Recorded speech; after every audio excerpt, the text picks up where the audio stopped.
Hey guys, Thomas Bird here with Tabletop Life. Want to give you a quick video talking about the pieces of terrain at Warzone Atlanta. So if you're coming to Warzone Atlanta this weekend, I want to give you a quick understanding of how we play the different rules for the pieces of terrain, so you know the ins and outs of it and what to look out for.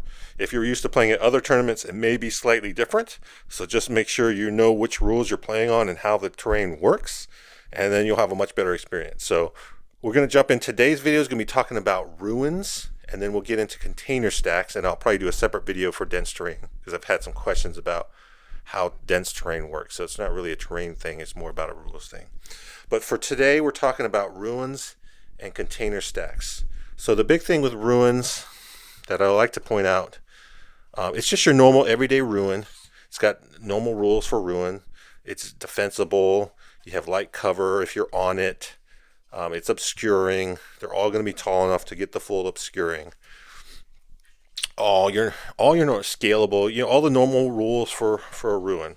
The big thing you need to look at for Warzone terrain is, one, you have windows, open floors, and you have closed. So all the upper floors are all open. On the bottom floor, one side is closed, one side is open. So that's very intentional. And the reasoning why is, if I want to set up some models, let's grab some models real quick. If I want to set up some models in this ruin, here I'm obscured from people shooting from the other side of this wall. So if they're trying to shoot me here, they're obscured. If I want to go into this ruin to get light cover,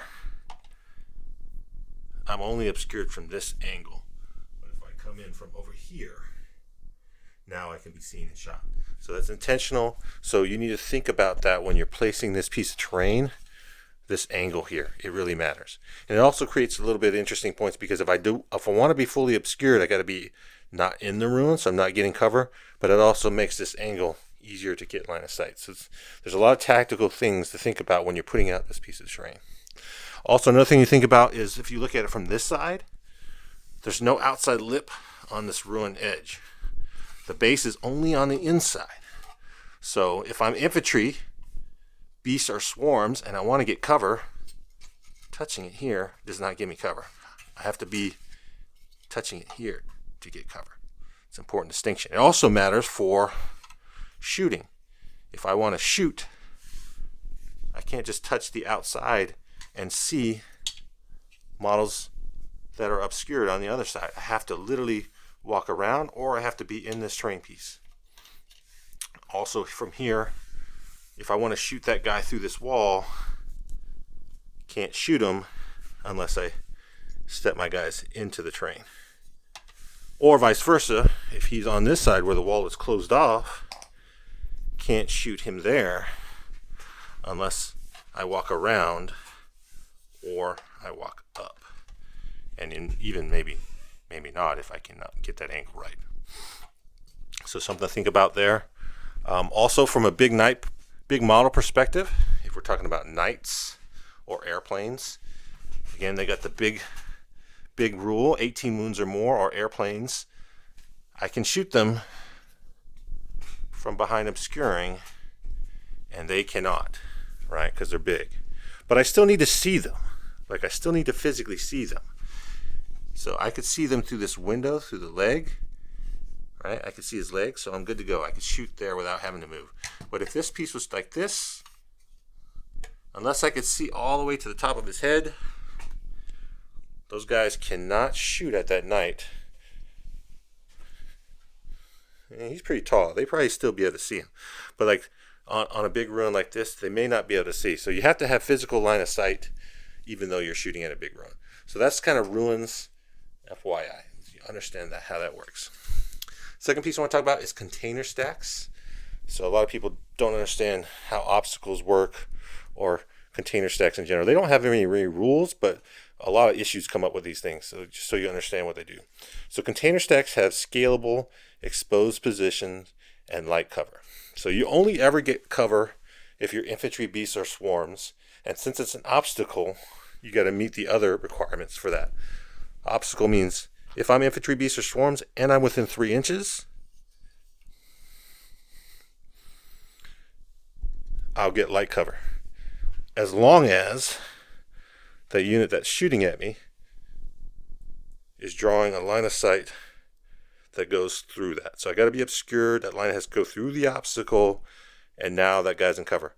Now, if he shoots and he kills this guy, he's no longer within 3 inches, not getting cover. It's not the unit, it's per model. So if I want all these guys to have cover, they all kind of need to be within 3 inches. And again, they need to be obscured. If this guy was over to wander over here, here we go. That one guy has cover, but these other two don't, right? So again, just because they're within 3, they don't automatically all have cover. It has to do with where that line of sight comes from. Can I get the whole base without going through the obstacle? So important. Again, also kind of being over here, no cover. Got it? Another thing that's important, these are intentionally 2.5 inches tall. So if you go to the top, if I'm standing up here, it's 5 inches tall. That's important because if I'm got a knight, he just has to move within 1 inch and he can fight vertically. If I have this on an objective, 5 inches, I still can control the objective vertically. So that's important. Since this is scalable, this is basically just like a ruin, the second floor. I cannot go up and stay and my move on top unless I'm infantry, beast, or swarm, or have the fly word. So these infantry can move up here no problem. This knight cannot. He cannot end his move there. There's nothing to say if he has enough movement, he can't walk up and over. He just can't end up here. Same thing for Gilliman, any kind of monster vehicles, unless they have the fly. So an airplane could fly and land up here. A Demon Prince, a Fleshmoor, Death Guard, whatever that has fly can go up there. But like a regular bike cannot end its move up there. Now again, I can also just assault you from the bottom, so it's not usually a big thing, but sometimes you may be forced to go around the stack instead of up through it, since it would cost you movement to go up it. It is not breachable. You cannot run through the walls. The last thing is exposed position. This one gets people confused all the time. It says if you're on it, you don't get cover. So again, that's right.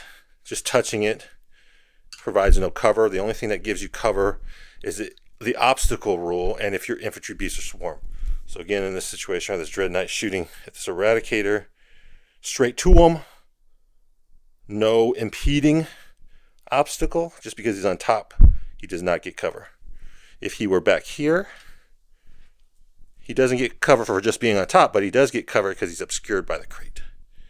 So you can see him, but he's still getting obscuring. So he would get light cover there.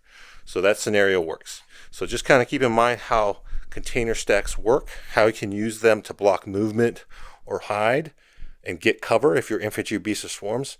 And then if you're a savvy opponent, like how do you negate that? How do you position where your opponent can't do that? Or how do you use that to maneuver if you need to move large models up, around, or over? So that's it for ruins and container stacks. We'll get to another video for dense terrain, and then again, if you're in the Atlanta area or you're coming to Warzone Atlanta, we'll see you this weekend. Can't wait.